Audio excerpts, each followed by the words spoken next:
ये इस टाइप के क्वेश्चन तुम्हारे बोर्ड एग्जाम में इस बार भी आ रहे होंगे। पूरे कंप्लीट तुम्हारे 30 क्वेश्चंस हैं और इन क्वेश्चंस को अगर तुम कर पा रहे हो तो समझ लो तुम अपने मैथ्स के पेपर को फोड़ के आ रहे होगे।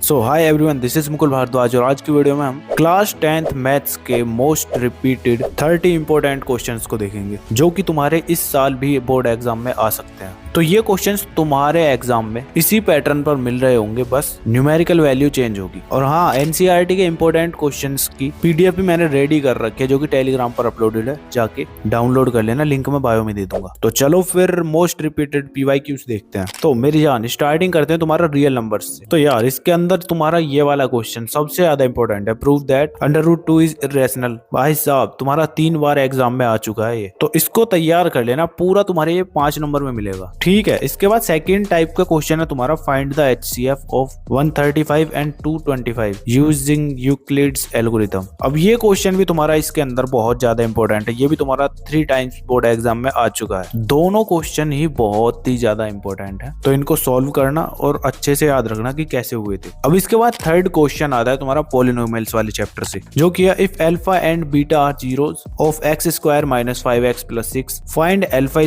+ β²। बहुत ही इजी तुम्हारा ये क्वेश्चन है और बहुत ही ज्यादा इंपॉर्टेंट है। 3 टाइम्स ये भी तुम्हारा बोर्ड एग्जाम में रिपीट हुआ है, तो क्या पता इस बार भी तुम्हारे बोर्ड एग्जाम में आ जाए। ठीक है, इसके बाद फोर्थ क्वेश्चन है तुम्हारा find the quadratic polynomial whose sum and product of zeros and 4 and 1 respectively. तो ये क्वेश्चन भी यार तुम्हारा 2 बार रिपीट हुआ है, बहुत ही ज्यादा इंपॉर्टेंट है। ठीक है, तो इसको भी तुम्हें एकदम अच्छे से कर लेना है। अब इसके बाद फिफ्थ क्वेश्चन है तुम्हारा पेयर ऑफ लीनियर इक्वेशन वाले चैप्टर से, तो सॉल्व बाय एलिमिनेशन मेथड। अब तुम्हें ये दोनों इक्वेशन दी गई हैं, बहुत ही इजी है। ठीक है, सॉल्व करना, ये भी तुम्हारा 3 टाइम्स बोर्ड एग्जाम में रिपीट हुआ है। देख रहे हो कितना ज्यादा इंपॉर्टेंट है, बस न्यूमेरिकल वैल्यू चेंज हो जाएगी। इसी टाइप का क्वेश्चन तुम्हें अपने एग्जाम में देखने को मिल जाएगा इस बार भी। अब इसके बाद सिक्स्थ क्वेश्चन है a train cover 300 kilometre in 5 hour if speed in increased by 5 km/h it takes 4 hours find original speed. तुम्हें इस टाइप के क्वेश्चन तो जरूर देखने को मिलेंगे अपने एग्जाम में, ये वर्ड प्रॉब्लम वाले हैं, तो इसको भी तुम देख सकते हो। 3 टाइम्स ये तुम्हारे बोर्ड एग्जाम में रिपीट हुआ है, तो एकदम अच्छे से करना है। ठीक है, इसके बाद आता है तुम्हारा 7th क्वेश्चन क्वाड्रेटिक इक्वेशन से, जो कि है तुम्हारा सॉल्व x² -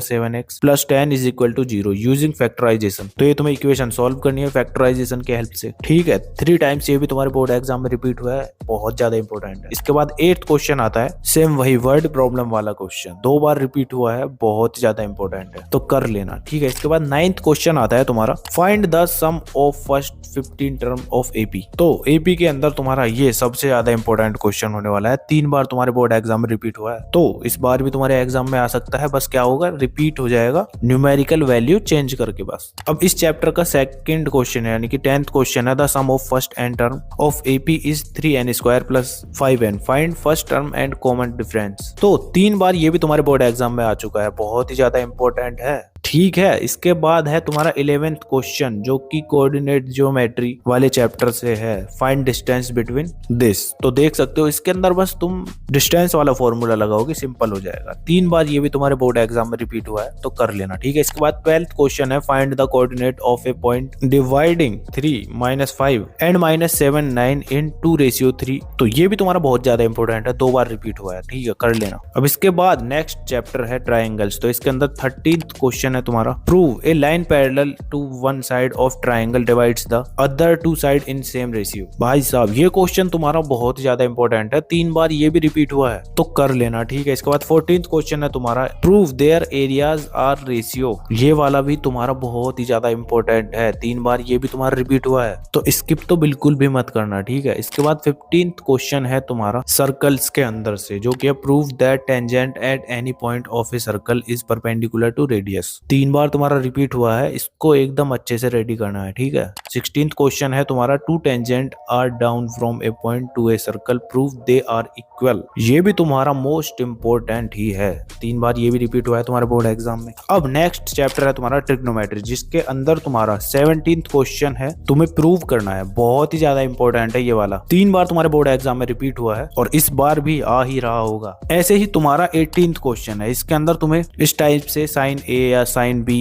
या कोस ए कुछ भी वैल्यू दे देंगे और उसके साथ साथ तुम्हें अदर ट्रिग्नोमेट्रिक रेशियोज पूछेंगे। तो ये वाले क्वेश्चन भी अच्छे से रेडी कर लेना है, ठीक है। 3 बार ये भी तुम्हारे बोर्ड एग्जाम में रिपीट हुआ है। अब इसके बाद नेक्स्ट चैप्टर है एप्लीकेशन ऑफ ट्रिग्नोमेट्री। तो यार इसके अंदर तुम्हारा 19th क्वेश्चन है, a tree of height 20 metre cast a 20√3 metre shadow, find angle of elevation of sun. 2 बार तुम्हारे बोर्ड एग्जाम में रिपीट हुआ है, बहुत ज्यादा इंपॉर्टेंट है, ठीक है। अब ऐसा ही तुम्हारा 20th क्वेश्चन है, सेम टू सेम है, बस न्यूमेरिकल वैल्यू चेंज है और ये भी तुम्हारे बोर्ड एग्जाम में रिपीट हुआ है। तो देख लो कितना ज्यादा इंपॉर्टेंट है। इसके बाद क्वेश्चन नंबर 21 तुम्हारा होने वाला है, find area of A sector of radius 10 centimetre and angle 60 degree. तो ये क्वेश्चन तुम्हारा एरिया रिलेटेड टू सर्कल से है, ये भी तुम्हारा 2 बार रिपीट हुआ है एग्जाम में, ठीक। इसके बाद है 22, तो वो है तुम्हारा find circumference of a semi circle with diameter 14 centimetre. तो यार ये भी तुम्हारा 2 बार रिपीट हुआ है। दोनों ही क्वेश्चन बहुत ही ज्यादा इंपॉर्टेंट है, इनको अच्छे से करना है। इसके बाद आता है तुम्हारा क्वेश्चन नंबर 23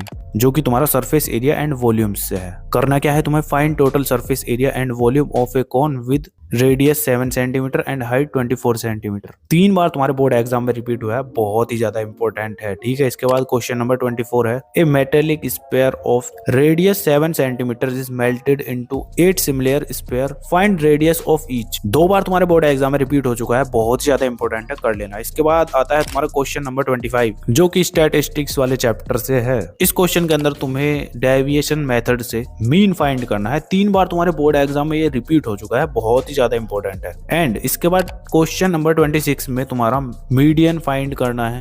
ये भी तुम्हारा 2 बार बोर्ड एग्जाम में आ चुका है, देख सकते हो, ये भी तुम्हारा बहुत ज्यादा इंपॉर्टेंट है। इसके बाद क्वेश्चन नंबर 27 है तुम्हारा प्रोबेबिलिटी से, जो कि पूछ रहा है, a bag contain 4 red 5 blue and 3 green balls, find probability of drawing a red be not green. तो 2 बार यार तुम्हारे ये बोर्ड एग्जाम में आ चुका है, बहुत ज्यादा इंपॉर्टेंट है। अब इसके बाद नेक्स्ट क्वेश्चन आता है तुम्हारा, a card is drawn from a deck of 52 cards, find probability of getting a queen be a red faced card. ये तुम्हारा 3 बार बोर्ड एग्जाम में रिपीट हो चुका है, मोस्ट इंपोर्टेंट है, तो कर लेना, ठीक है। अब आते हैं तुम्हारे क्वेश्चन नंबर 29 जो कि केस बेस्ड है, ये भी तुम्हारे रिपीट हुआ है। तो ये दोनों ही क्वेश्चन है, दोनों तुम्हारे 2-2 बार रिपीट हुए हैं, तो एकदम अच्छे से कर लेना, ठीक है। बाकी एनसीईआरटी के जो इंपोर्टेंट क्वेश्चन थे मैंने ऑलरेडी बता दिए हैं। बाकी वीडियो पर अभी तक बने हुए तो कमेंट कर देना, मैं फोड़ूंगा। कर दिया कमेंट, चलो फिर अब निकल लो यहाँ से। अब नेक्स्ट पेपर में मिलना। तुम्हारे पास कौन सा सब्जेक्ट है, IIT CS कौन सा, कमेंट करके बता देना, मैं नेक्स्ट वीडियो बना दूंगा। बाकी मैथ्स के एग्जाम के लिए ऑल द बेस्ट, पेपर को फोड़ के आना है, समझे। चलो फिर मिलता है नेक्स्ट वीडियो में, तब तक के लिए keep learning, keep studying and keep smiling.